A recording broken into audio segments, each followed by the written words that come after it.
Hey guys, on today's adventure, we're in the deer woods down in southern West Virginia, and look at this big scrape. It is mid-September, and this community scrape is active, and they are aggressively hitting it. Limbs are broke off of the licking branch, the ground is tore up, and the sign is tremendous.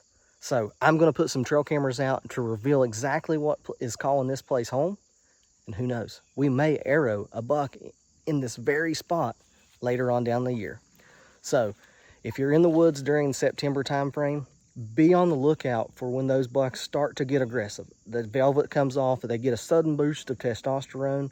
Some people call it the velvet rut, but you see a lot of fresh sign, and you can capitalize on this fresh sign marked by fresh rubs, even some scrapes, if you're near food sources, because they will shift come October. Acorns are starting to fall, so I don't know if this particular area has any acorns, really. I don't see any oak trees around me. Heck, I don't see a tree that I can climb to get a stand in, if I'm being honest. But there's a buck in here, probably more than one. So I'm gonna put some trail cameras up and we'll see what happens. I've got a lot of work to do today, so stay tuned and see how this story unfolds.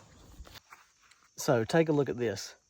This giant dirt pile here is actually a root ball. This tree was sitting up on top of this hill and it fell down, taking the root system and the dirt with it, which makes a giant wall between me and what's down the hill. There's a huge flat right down the bottom here, and that's where that big scrape was. So instead of trying to get a tree stand or a ground blind, which I brought one with me to try to set up, I think I can make it work sitting right here. I think if I clean this up, have a nice comfortable place to stand up and draw back, I'm virtually invisible. So instead of going through the trouble hanging a stand or bringing my saddle, Mother Nature has provided. Even tried to utilize this ground blind, and it's just not good enough of a location to set up in. But look how deep this is. I mean, this is almost head high. And over this bank, there's a huge drop off. And behind me is a big, steep mountain. I expect deer to travel left to right or right to left. There may be a trail coming down or up the hill, but I just don't see it. So that tells me those deer are down in there. My shots are going to be limited, so I'm going to have to be careful on shot selection because it's very thick, but this will work. There's the root ball. I was standing on the other side of it right here, which is an awesome setup. Potentially I could get in this tree right here, which may provide me a better shot opportunity, honestly. But I don't know, I like the idea of hunting from the ground. But if you notice how open these trees are, it's just not going to work for cover. However, that little tree back there, there's enough greenery, and if it stays on the trees, we might be able to make it work. But other than that, if you take a good look, there's really nothing around here to get in. That root ball's right there. The scrape is behind me. I'm standing on the access trail to and from. Could be deadly. So I forgot, I actually do have a camera here that's been on, so let's check it. That's odd. There's a bear. I didn't anticipate seeing that. Small 8-point. There's a cool deer, big brows. Wow, funky rack. There's a mountain biker. What the heck? Trespassers kill me. Small buck. Uh-oh. We got a shooter. It's a nice deer. All right. I ain't got time to check all these, but it's encouraging. So I'm in the right spot.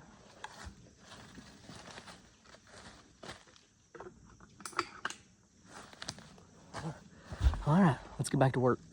This Spartan camera stopped sending photos all at one time.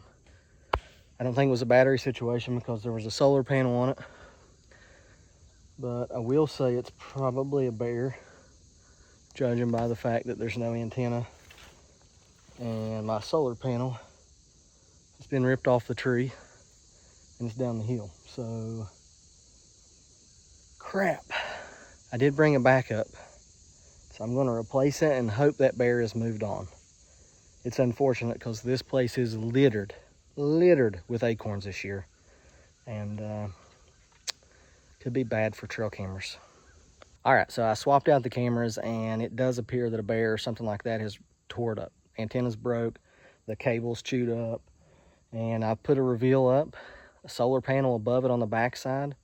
And for differences, I used to run lithium AA batteries in it. So I picked up a lithium rechargeable battery and a solar panel, and that's one of my biggest upgrades coming into this season is battery prices have gotten so expensive, so why not capitalize on the power of the sun and have some batteries that will last all season long. So a little bit higher upfront cost, but long-term savings throughout the season. I expect it to be neutralized the first year and all profit after that if they continue to work and a bear doesn't get hold of them. So it's showing full battery, and check this out. So solar panel is up here above it. I'm good to go. All right, unfortunately I left this tree stand up in this tree for, I don't know, the last 3 seasons. And I actually filmed my buddy shoot a buck out of here a few years ago. But it's time to check it. There was a fire in the area. The climbing sticks aren't damaged, so wish me luck. Well, I made it up in the tree. The stand is sturdy. The sticks are locked on. And wouldn't you know it, my camera arm's still in the tree. Kind of forgot about it. And to be honest with you, I don't think I hunted this property or tree stand after November. Like maybe not even during the month of November, because this particular area is an early season spot. There's a really good food source just down the hill from this, and it's no longer palatable after the probably second, third week of October at the best. We haven't had any rain, so palatability may be sooner, and this spot may dry up before the season starts. There are some white oaks, but mainly red oaks in the area, so who knows? This could be the spot. I don't know. Trail camera's been dead for a while, thanks to a bear, so got to get down and get out of here. I just about made a big mistake. I'm out here swapping SD cards. I throw a new card in it. Just so happened, I turned it on to look and make sure that it was working. The SD card that I put into it crapped out. Wasn't working. And they've all been cleaned. They've all been formatted. But thankfully, I didn't screw that up, because if I had, I wouldn't have found out about it for another month, because I don't plan on checking this camera again. And the reason being is I'm close to bedding. I'm on a huge travel corridor between bedding and food. And there's plenty of scrapes like this one nearby. I've got a tree stand on around the hill that I can quickly and easily sneak in and out of. I try not to disturb this area. Look, some fresh poop. There's still deer in here. I'll wait and check the SD card later on, but I'm confident that just about every buck on this side of this hill will be on this camera because of how good this food source is.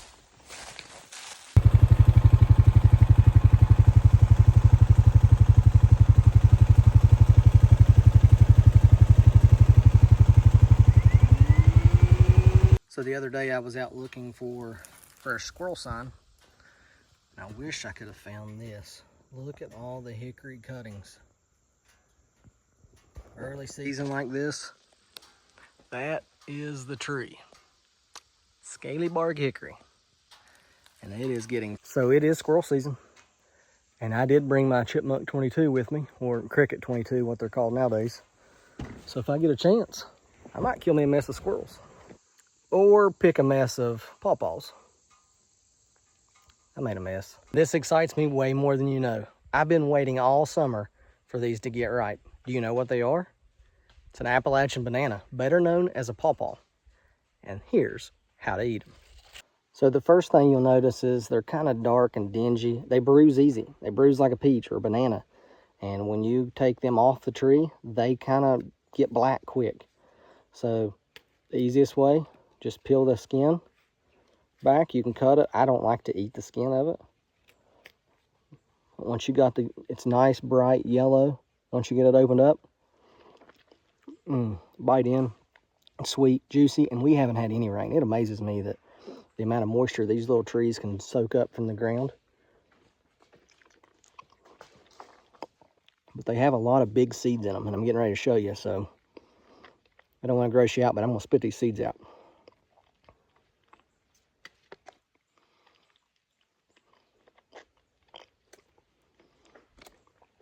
That's it. That's how you eat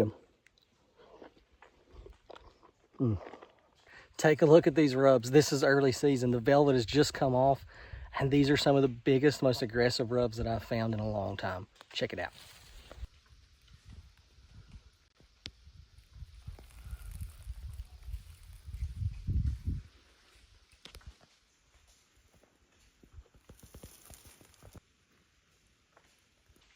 So I'm checking cameras today, putting new cameras out evidently, and having to look down the hill and seeing this big old rub shining like a diamond in the sunlight. So it's not an area that I can probably even hunt as far as accessibility, and just wide open timber, but there's got to be a reason this deer is in here, because I found 4 or 5 rubs just walking in from the road. So I'm going to put up a camera and see what's hiding on this mountain. I do see a lot of acorns, but they're not white oaks, so I don't know. We'll see.